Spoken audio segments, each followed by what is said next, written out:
Good evening, everyone. Can we have some faces, please? Good evening, ma'am. Good evening, ma'am. So today we are going to do something a little different. We'll start with the icebreaker, which means I'm not even going to go to the next slide before I give you a task. So I have a task for you. It is about descriptive writing. Today we are on day 2 of our series of teaching writing. Now, I want you to all look at that picture there. It is a stock image, but then that's what we do with our kids, right? Suddenly we go and we tell them, okay, describe this and describe that. Let's see what, high waters or low waters we are in.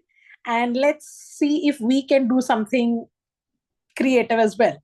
So, can all of you quickly write down 2 to 3 sentences describing what you see there?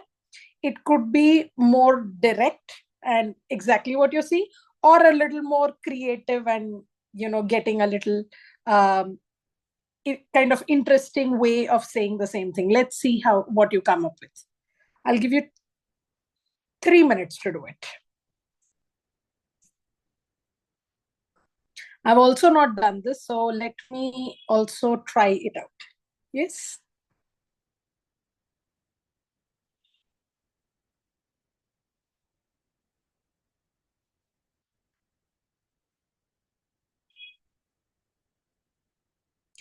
I'm expecting a little more participation today. I see a few newer faces as well.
Yes, someone who wants to share what they think a description of this would look like.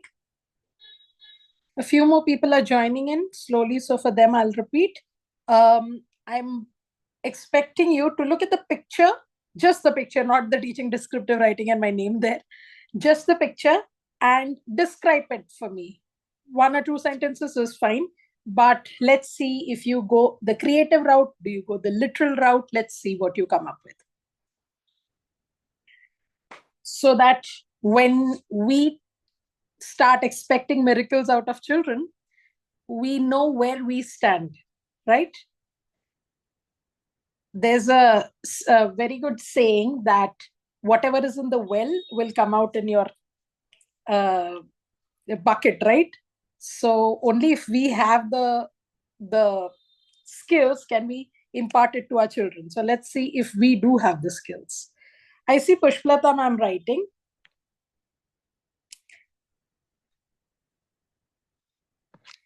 The others, it would be really great if I could see a few faces. We reflect each other's energies.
Okay, I have my description ready.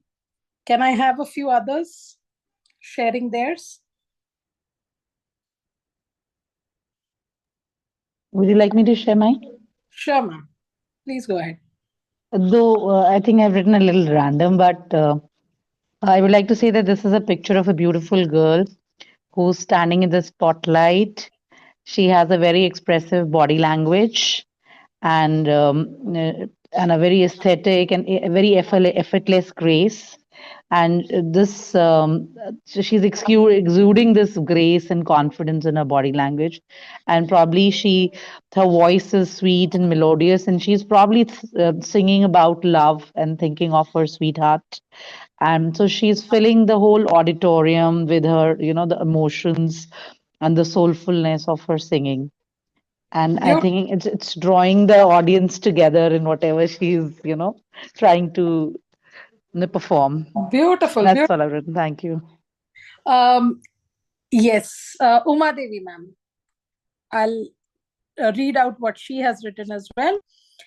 Uma Devi ma'am has written, I love to see the bright shining stars in the sky, and also I'm admiring the lovely nature.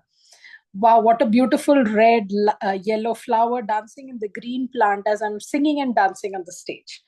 Now, do you notice how um, the perspective, see, Pushpalata ma'am is looking at it from outside. It's a third person perspective. With Uma Devi ma'am, it's a first person perspective. With Pushpalata ma'am, she imagined that it's probably a person singing. With Uma Devi ma'am, we saw she's talking about just like a singing and dancing as well. I think Pushpalata ma'am focused on the person more. Uh, Uma Devi ma'am focused on the background a little more. What I wrote was actually, I'll just share there. What I wrote, because I am about to teach descriptive writing, uh, rather teach how to teach descriptive writing. That's what was in my mind. So I perceived that as her, you know, preparing to teach descriptive writing, her preparing to get descriptive. So what I wrote is, with my head crowded with words and my heart with emotions, because I'm assuming the paper is words, the emotions is the heart, like the dialogue bit. I'm setting out on an adventure to dip my quill into ink and my toes into teaching descriptions. So, is there a right or wrong description of the three that we shared? Is there a right or a wrong description here? What would you say, teachers? No, I don't think so. No, exactly. Umadevi ma'am also agrees. There is no right or wrong description. So when we are doing the same, everything is accepted. Umadevi ma'am correctly said, and that's the beauty of languages, isn't it? There's no wrong answer as such, but there could be a wrong explanation for the answer sometimes. Correct? So maybe the expectation that I had was not met, but that doesn't mean the description is wrong. That doesn't mean the expectation is, it just means the expectation is not fulfilled. It doesn't mean the child is wrong as such, which is why we language teachers are little favored by the children as well, right? Because we are a little more patient with them, we are a little more giving. So let's now talk about how, when it comes to descriptions, how do we teach them? So this exercise, this icebreaker that we did, even if the others didn't participate, I hope you keep this in mind as we are teaching descriptions as well. Our ground rules remain the same: silence, patience, and respect. We expect this out of children. We'll do that ourselves as well. What I want to do today is, the first three things we'll definitely do, which is we'll understand the elements of descriptive writing. I'll share some activities, and I hope to learn some from you as well.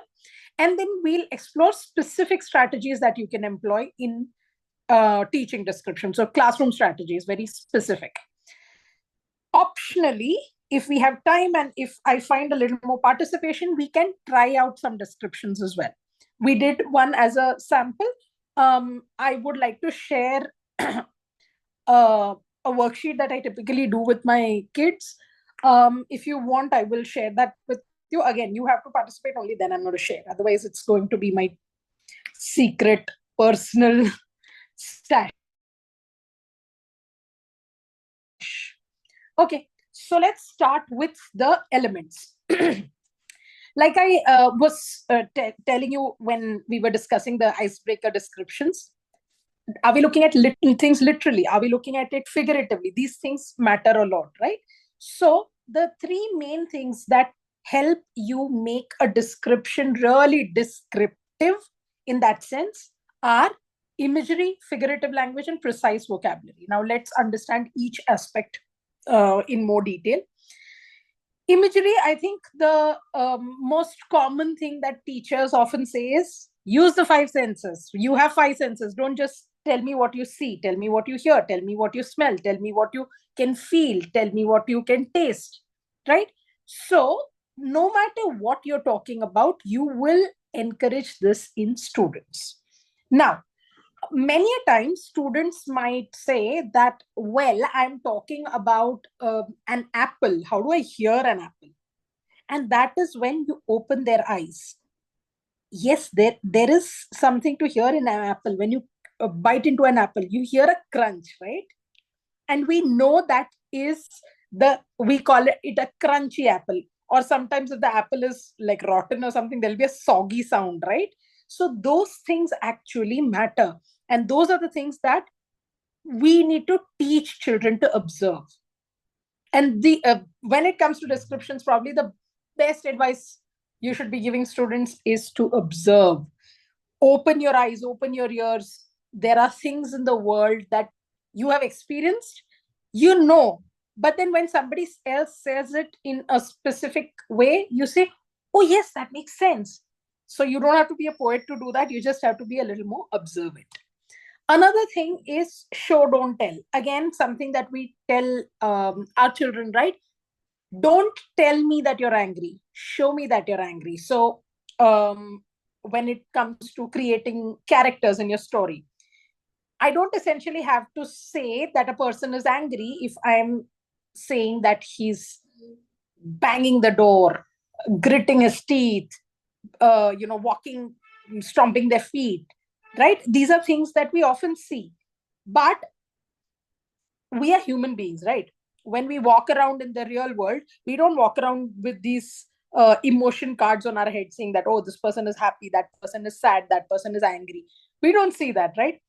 It's your body language, your facial expressions, the tone of voice, and the way the words we are using. These are the things that we notice and immediately know, okay, instinctively. If your mom is giving you sarcastic responses, you are not going to go and ask for like a PS5, because you know you're going to be given a nice showing down if you do that, correct?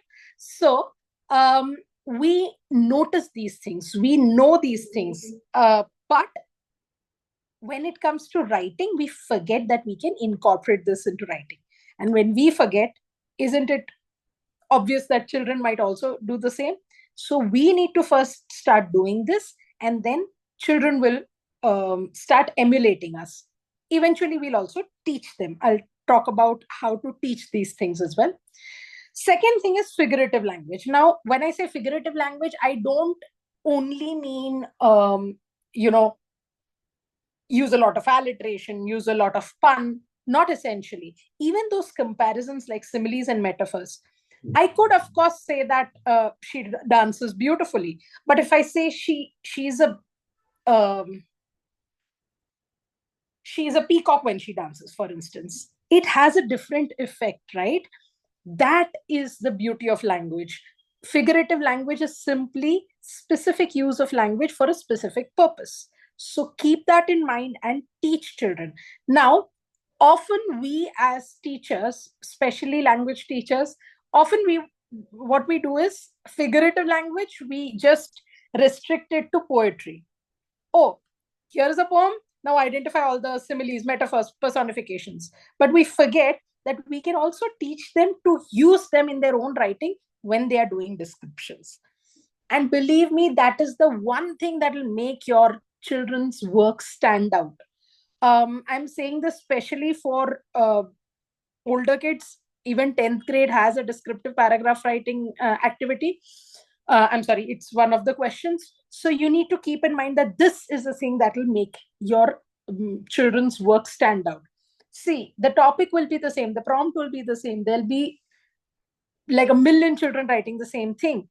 But what perspective has the child taken? Has the child used the five senses? Has the child talked about emotion through showing and not telling? Has the child used figurative language? Now, also, notice I did not say strong vocabulary. I said precise vocabulary. Can somebody tell me what's the difference? Why do you think I did not say use strong vocabulary and instead I say use precise vocabulary? Because I think you have to be grammatically correct when you're describing something rather than using a very strong language or very intricate words, because that will, cut your marks or something whenever, you're being marked. Because you have to Correct. think in terms of marks as well. Um, yes, but also, I think Benzi ma'am said something very important, which is that it had precise means to the point. So I could, of course, say that my neighbor is humongous. But unless you're trying to be funny, that's probably not true. Correct? So I think in that case, my neighbor is obese or my neighbor is fat makes more sense. Humongous is a stronger word, a bigger word, but that is a notion that children often hold. Oh, I should use bigger words. I should use more complicated words, and that will gain me more marks. That's not true. It's more about using the correct word for the correct place. We don't have to become Shashi Tharoor, but we don't have to use very basic language either. It has to be age appropriate, one. Second, it also has to be situation appropriate. What are you talking about? Does that word make sense in that context? Do you understand? So these are a few things that, so these are the main three things that we need to keep in mind when we are teaching descriptive writing. But the few things that I mentioned is what you need to keep in mind while teaching as well. Tell them that your vocabulary needs to be precise. So I'm sure as language teachers, you have all seen this this very specific, very nice little worksheet which says avoid using very. So 45 ways to avoid using very or something like that. So don't say I am very hungry. Say I am famished. Don't say I'm very tired. Say I am exhausted. Because if you're using very, that means you're using a little weaker vocabulary because there is a stronger word that exists in the language. So those kind of things children become more aware of, and you can put up these things in class. It'll help them just, oh, I can't think of that word, let me just look it up, right? So that helps with understanding what are the basic elements, the three basic elements to keep in mind. Again, I'll remind you, it's imagery, as in your five senses and showing emotion rather than telling. Your figurative language to elevate your language a little bit, and to elevate your vocabulary using very specific, precise vocabulary for the situation. Now, coming to strategies, obviously, we first don't, LSRW, right? Did we start by asking children, okay, come on, children, all of you sit down when the child came to your class in, say, nursery? Did you ask them to start writing an essay on my mom? No. In the first month, children don't even sit in their place. We just interact with them. They listen to us speaking. Then they start speaking. Then you start picking up a pen and maybe drawing or maybe crayon work, reading, writing. These things come later, right? So even when you're teaching writing, it has to happen in a gradual manner. So one thing we do is modeling through analysis. A great way of doing this is, we all have chapters that we are teaching, right? Stories or essays that are there in your syllabus anyway. Wherever you notice a good description of a person, of a situation, maybe you're teaching a travelogue, a nice description about a place, make sure that you take the time to stop there and bring the child's attention to all the things that are making this description interesting. How is, tell them a kind of dumbed down version. So, say, I saw a horse. That's all that you are saying. Then you read that part of the description which is describing the horse. It's telling you what a shiny coat it has. It's telling you how it is making that sound as it is, irritated and wants to walk around, and you're pulling it back. The rattling of the chains of the horse, or maybe the saddle is annoying it, so it's shaking its back. These things, when you say, okay, I just say I saw a horse, and as compared to that, all this detailed description, that is what my teacher is expecting. So you are modeling through analysis of another already written piece. So here the child is observing from what is already written. Then you go from familiar to unfamiliar. So what do I mean by this? Make sure that whenever you are teaching something to the children, you're not directly starting with, and I think this is the most obvious thing, we don't directly start with my um my experience on Mars. We don't start with that, right? We go from familiar to unfamiliar. Probably the first descriptive essay we ask them to write is myself, right? It begins with very small things like I have 2 ears and one nose when they're really young. Then slowly and gradually we graduate them to more unfamiliar things. We graduate them to think things which they have observed but not experienced. Maybe things like describe your family pet. And that is how we get them from that, the basic levels, just telling us what is there, to making it more creative. So here, what we do is focused observation exercises. So this is not just us saying, okay, here is a picture, describe it, like I did in the beginning. Of course, you all are teachers, so I did not have to tell you where to focus on. But in the beginning, that also will be a modeled exercise where you do the exercise with the children. Make sure if you're giving a picture and asking them to describe, tell them, so give them very pointed questions, give them prompts, things like, okay, that girl is sitting on the swing, but she has a cane right next to her. Why do you think she has a cane? So let them observe and understand what might be the case. It's absolutely okay to speculate. In fact, encourage speculation, because that is what helps with understanding the surroundings, observing the surroundings. And then this is something that I encourage all of you to do, which is take nature walks, or just take around. If I don't know, all schools might not have enough nature to have a nature walk, but you can always take a walk around the campus, and their task would be to just observe all the things around and maybe write about a person or about a thing that they observed. Now you have given them very focused time to do this, and that helps them reprogram their brain to think about things in a very pointed way. And there they will gain the ability to observe, and that ability then they will apply when it comes to creating more focused writing with image prompts. So the image prompts that I told you about, here what you will do is, in the beginning, again, very simple picture, maybe a picture of a park or something. Later on, a little more, you know you're not unsure what exactly is being shown. Maybe a boy running. Now, one person could say the boy is running to catch a train. The other person could say the boy is running from somebody who's chasing him. The third person could say he's practicing for his running race.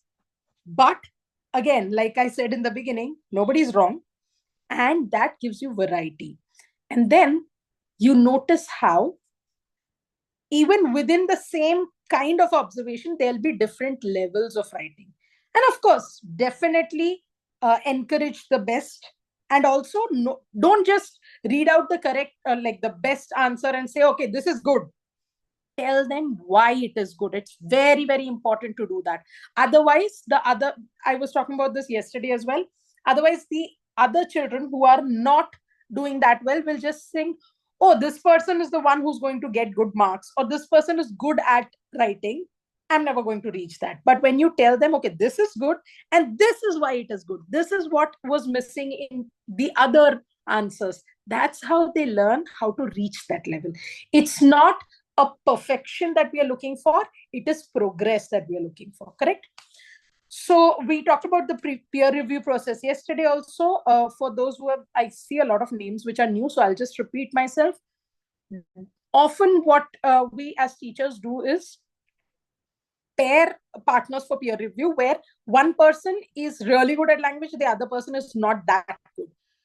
I am totally against that method, basically because what ends up happening is that there's a lot for the child who's not so good to learn. But what does the child who's already good learn? Nothing. They gain nothing out of the experience, right? And that's not okay. You have to remember, we are here to cater to everybody's needs. So I suggest around, make sure that around the same skill level is where you pair up for peer review. And what happens there is, one, the child feels that, okay, I may not have written the best answer, but neither has he or she. And in the process, since they are of the same skill level, they notice errors in theirs, or points of improvement in theirs, and they realize, oh, I could also have done this. So they are both learning from each other. So each one is gaining a little bit, correct? Another thing that happens is they learn to give feedback in a positive manner. It's a very important thing. And of course, like I mentioned yesterday, this also makes sure that after the peer review process, they will write it again. So you already get a second draft.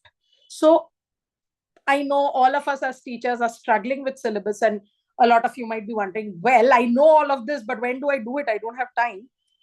This will help you gain a little bit of extra time, because you're already fine getting the better version or a reviewed version. Got it? So this is about your strategies to teach descriptive writing. Now coming to talk about activities. Now here I would want a few inputs from you as well, because even yesterday we noticed how you had beautiful ideas to share. I do want you all to do the same today as well. So a few activities that I usually do. One is art integration, which is a collaborative activity where I would put a description in. So this is in two stages. In the beginning, I would put a description in, and I would ask the children to kind of draw a picture of that person, or a description of a place, and then draw a landscape of that place. At a later stage, I will give them a picture and ask them to create. And I also teach them this as especially for children who are at a skill level where they finish their work fast and they're done, and then they're disturbing the rest of the class.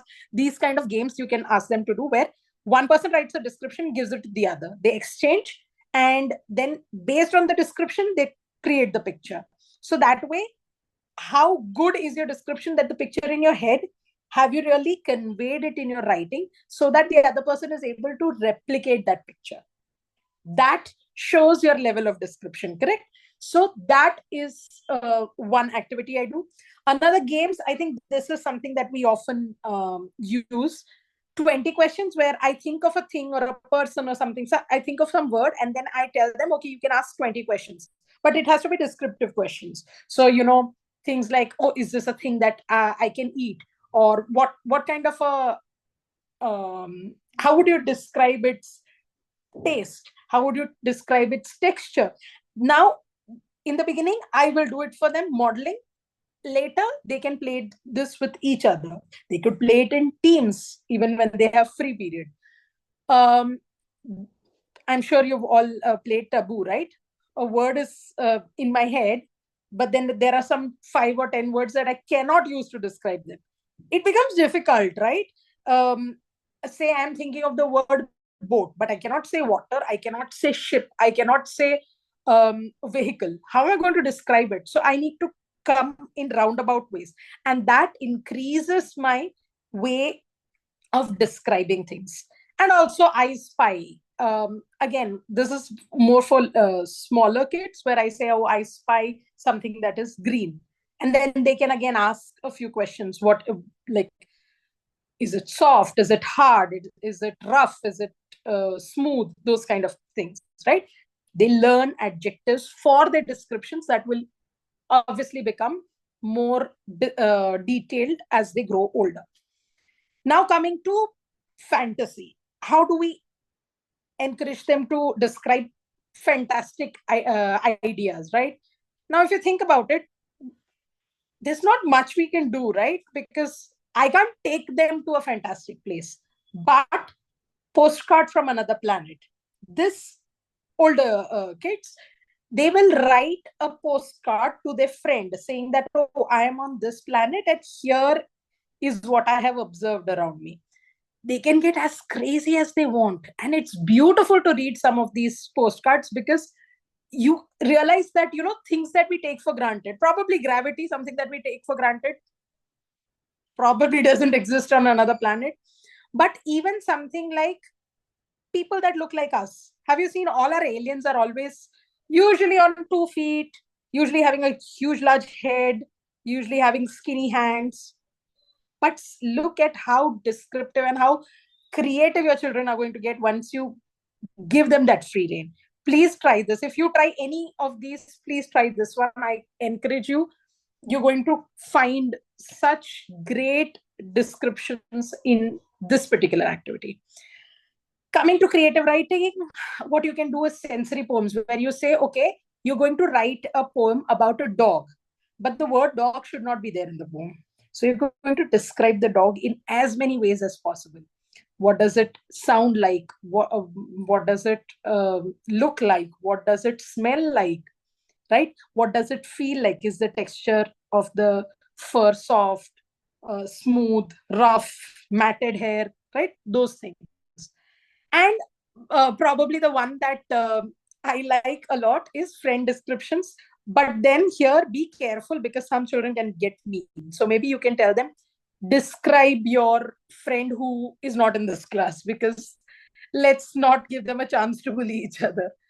And finally, description chain. Remember what we did at the end of the class yesterday, where you all shared one thing that you have learned, and then the other person was supposed to continue from that. Similarly, I uh, I suppose I say, I see a black horse.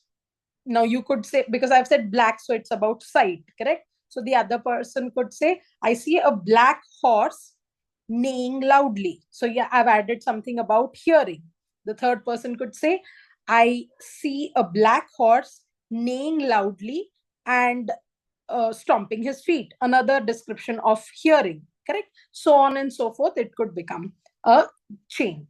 Now, here is where I will stop, and I want you all to share at least a few interesting activities for descriptive writing that you have tried in your class with your children. Please mention the grades that you teach as well. That will help.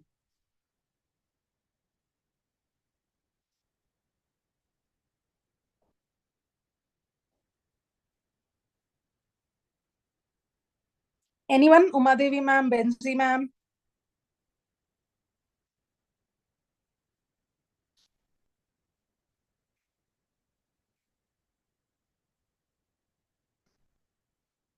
There are more participants today, but less Yes, participation. ma'am.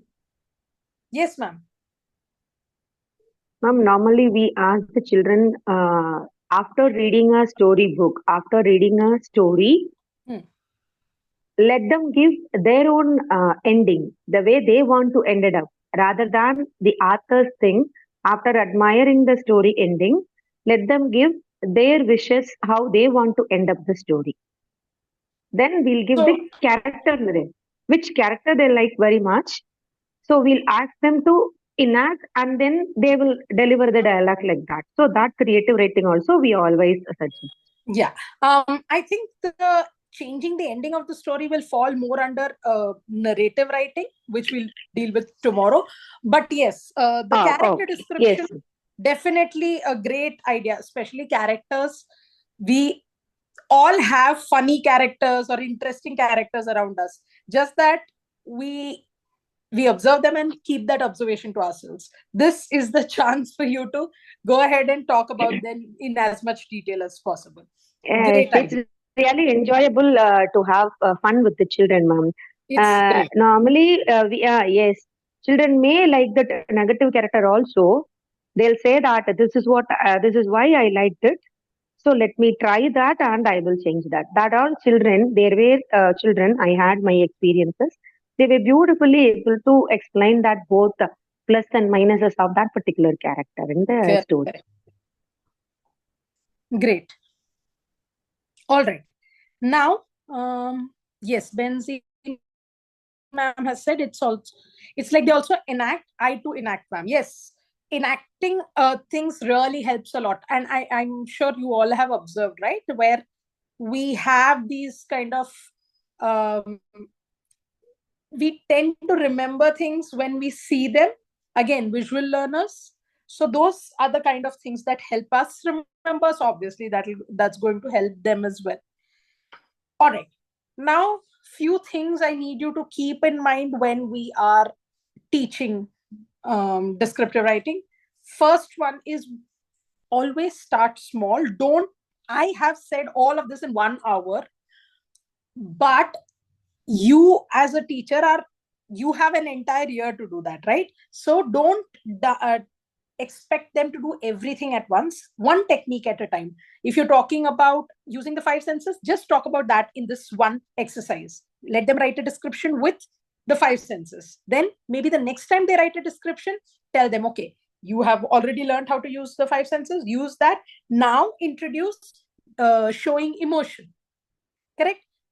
If they have learned that, next time when we come back to description, maybe you can talk about how you can use dialogue to show descriptions. So this is the way in which you start small and add one technique at a time. This could also be over a few years. Maybe for a fifth grader, using the five senses is a lot. Maybe you decide, okay, emotions, I don't want to deal with it right now. Seventh grade, I will teach them, right? So since you have the time to introduce one thing at a time, start small, don't overwhelm the children. Second, like I discussed in a lot of detail in the beginning itself, build vocabulary. Bigger is not always better. More precise is the notion that we are looking for. The correct word for the correct situation. Third, make sure you're tracking their progress. What I mean by that is, see, children tend to forget that I can do well. Sometimes, even with small things, my daughter is 4 years old, and she often does this where she says, "Oh, this is the best handwriting I can write with." But then what I'll do is I'll go back to the first page and say, "See, ma'am said very neat, but now she has said more practice needed," right? So children will forget, and sometimes we will also forget. Let's face it, that is one child. You have so many children in one class and multiple classes that you're teaching. So create, either ask them to create a writing profile. So this would be like a essay book or composition book that you have, or you can do that for them. In case they've written something really well, make sure that you are maintaining that portfolio. That way, next time you feel, okay, their level is falling a little bit, there should be progress, right? We can't be falling down. So if you see the level falling a little bit, what you could do is make sure that you show them their previous work. That will encourage them like nothing else will, because they will feel, oh, ma'am is not saying that, oh, look at that girl, she's doing so well, or look at that boy, he's written such a beautiful description. No, this time you are showing them their own previous work, and that helps in two ways. One, obviously they will get encouraged, oh, I have done so well in the past, ma'am expects better of me. Second, they will also sorry, for you, you will also be able to see where the progress is going, where they are going up and which part they are lagging behind. What is it that you have to focus on? So it becomes like an anecdotal record for you as well. And obviously, like I said, celebrate improvement. Now, what I mean by this, I want you to remember that we have like some 50 children in one class. It cannot be that every time you're going into the class, you're only praising one child. Improvement is what we are looking. Like I said, it's not perfection we are looking at, it is progress. So make sure that every small improvement that they make, you acknowledge. Even if it is something simple as, oh, this child has used a great personification. The rest of the description might be nonsense, but if there is one beautiful personification that child has used, pick that up and talk about it. Next time, I'm sure, I guarantee you, the child will use more descriptions. Got it? These small moments, it feels like a small thing for us, but for the child, it counts a lot. The child is looking for that praise. We all like appreciation, right? Who doesn't like appreciation? If we as adults are looking for and craving for appreciation, why not the children? Give them what you expect as well. Correct? That is all from my side to teach, but I would like to share some like a sample of this descriptive writing text, sample worksheet that I do with them. If you all are interested, would you like to see one? Or no? Okay, I will just share that now.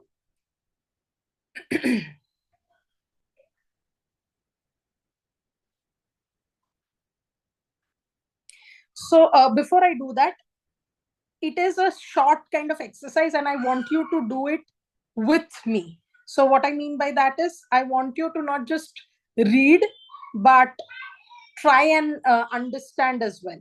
So I have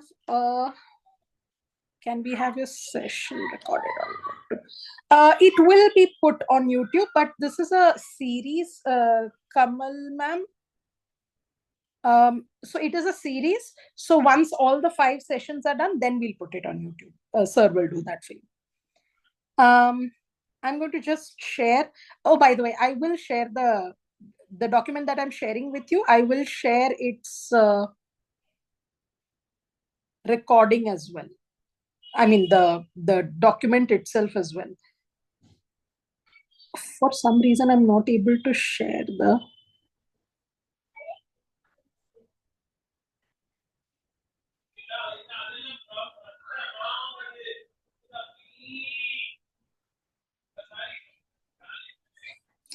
All right. So for some reason, it's not allowing me to. Okay, got it.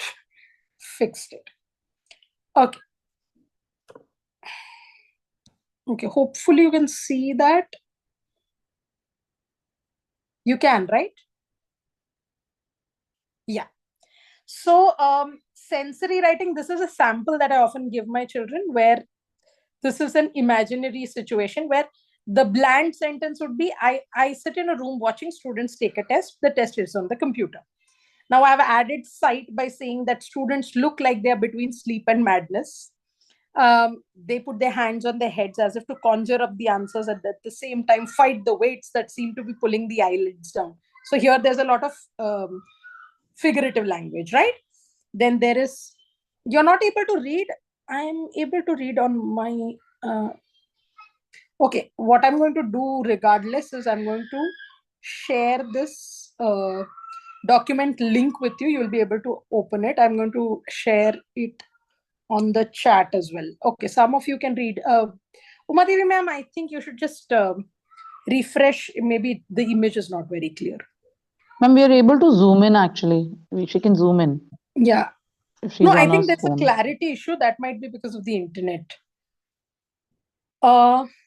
Regardless. So that would be adding sight. Then there would be adding sound. The noise of the sound of clicking pervades the room with the clock and the students' keyboards becoming maddening like a jazz tune. And then there is adding feeling. Heat radiates from the computers and the sweat of the students struggling to use 10 years of school to beat a test. I have not added smell because there was a specific smell one, but it was about the smell. So this I've taken from somewhere where it said that it smelled like metallic. It had a metallic smell, which I wasn't very happy with, so I have taken that out. A taste, which is my mouth is dry just thinking about how important this test is to their future. My tongue feels like sawdust and tastes mildly like the toothpaste I used this morning. And an emotion, my stomach feels twisted in nerves, and I silently hope they show the brilliance that I know they have. So it's an entire gamut of emotions and descriptions there, right? So if you look at the all together, I have just put it together. I've shared the document as well, so I see a few of you have already joined. Now if you look at the exercise that I often ask them to do, I just give them blank sentences, they add these things. Then in rewriting, here this is what I was talking about when I said show don't tell. Talk about body language, talk about facial expressions, talk about vocal cues, the tone of voice. So can somebody do the vocal cues once, just one word to answer? I'll give you 2 minutes, answer all four. So all the four blanks, fill them, and let's see what you come up with.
Do you all want to discuss instead?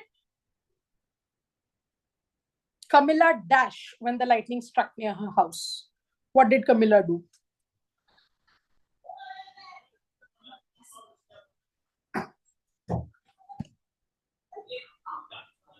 You can say screamed. Screamed, sure. Again, vocal cues, right? Shrieked, another good option. How about Max dash as she lowered her body into the warm tub? That can be sighed.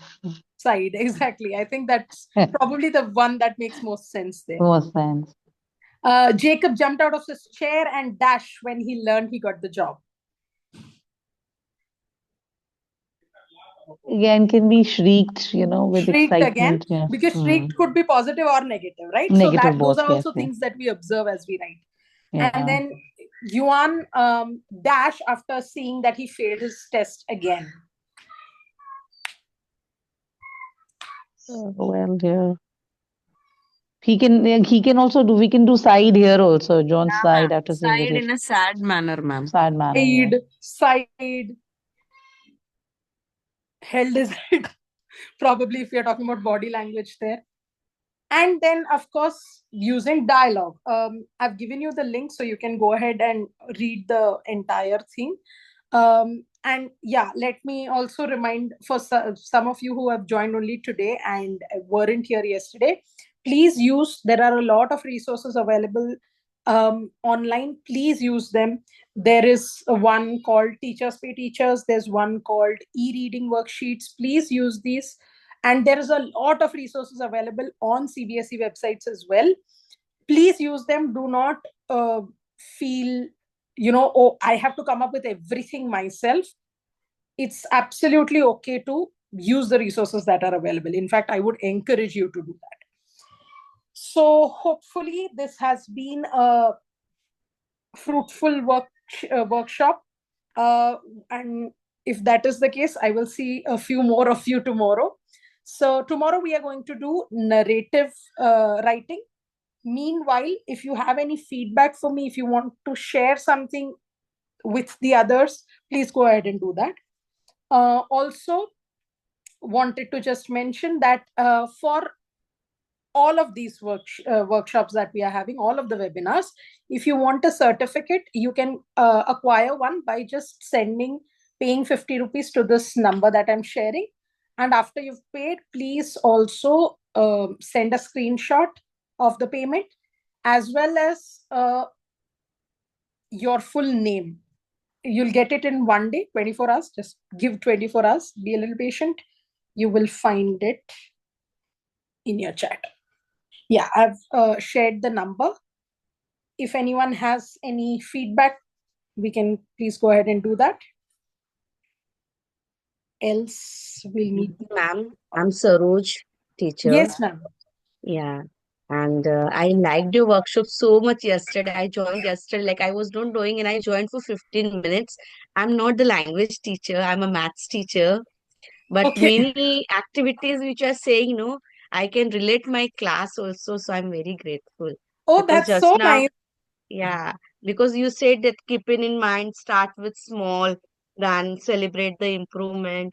Correct. And this is what I also applied my class, so I can relate so much with my teaching also. Thank you Great, so great, much. ma'am. Yeah, thank Thank you. you, Madhavi, ma'am. Thank you, Kamal, ma'am. And Jyoti ma'am, we can also, like yours, this thing was very well structured. And also, I think the kind of strategies you were telling, we can also use as icebreakers in our class, Yes, to yes, actually move absolutely. on to the next main session of our classes.